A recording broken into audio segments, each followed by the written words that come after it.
Magluluto ako ng aking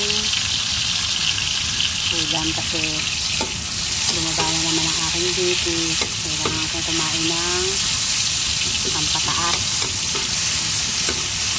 Itong kamatis na to, ito yung inamin ko doon sa aking tanim. Talagay ko na ngayon yung sibuyas. Ito na, bawang, sibuyas, kamatis. Talagay ko yung tokwa. Ay, nakalimutan ko yan. Ito na naman yung tokwa. Ilalagay ko ngayon itong bagoong. Itong bagoong natuluto na to. Nabibili ko siya ng bote-bote. Ang nagluluto po niyan, mga Nicolas.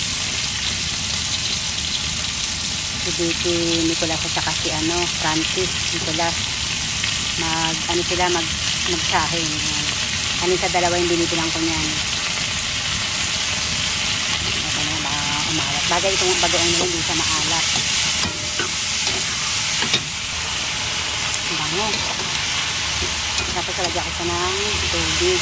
Pakukuin ko muna siya para mailipito yung mga gulay. Lagay ko na yung naani kong talong. Ayan. Sayang kasi gulay naman ang lulutuin ko. Isinama ko na yung talong. Ayan. Inaani ko po yan dun sa tanim ko. Maliliit lang po yan na ganyan lang. Pakukuin ko siya. Hindi ko na siya lalagyan ng asin kasi yung bagoong.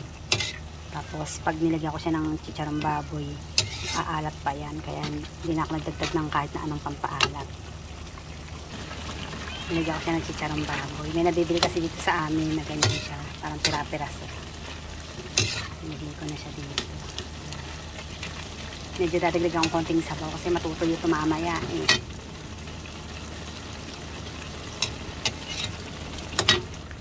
Dito na yung malunggay. Ito kasi hindi naman ito ganong wala yung sabaw. Dadagdagan ko siya ng sabaw kasi si Heaven eh, para makaano ng katas ng gulay.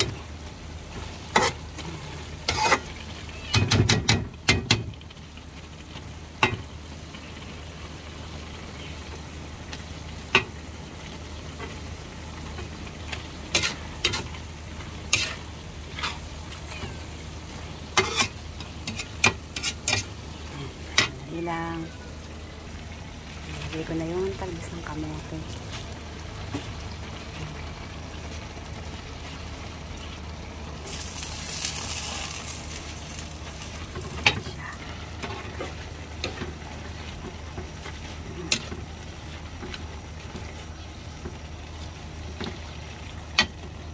Ilagay ko na rin ito. Ayan, yung ampalaya. Natin ang paminta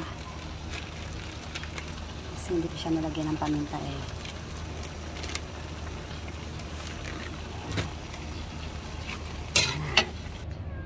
Luto na siya. Yan na maganda kasi green pa oh. Sarap yung ganyang na mag green pa yung gulay. Hainin ko na siya. Ay ito na yung aking niluto. Kain na ako. Hindi na ako magkakanin.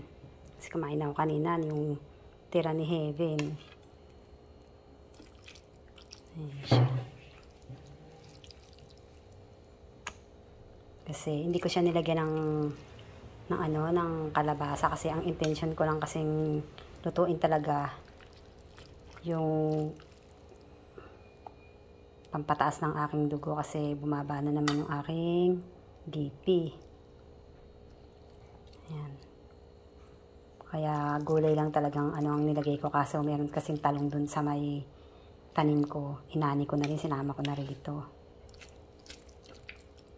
Lalaga ko lang sana yan eh. Kaya ginisa ko na para medyo masarap naman. Tapos ayun yung malunggay ko. Hihimayin ko at tatago ko sa rep. Para pag gusto naming magluto, ako gusto ko magluto, meron na akong malunggay na nakahimay. Ayan. Kailangan ko kasing kumain ito. Kain po tayo. Nilagyan ko ng konting sabaw para po kasi kay Heaven. Oh. Kailangan kasi ni Heaven eh.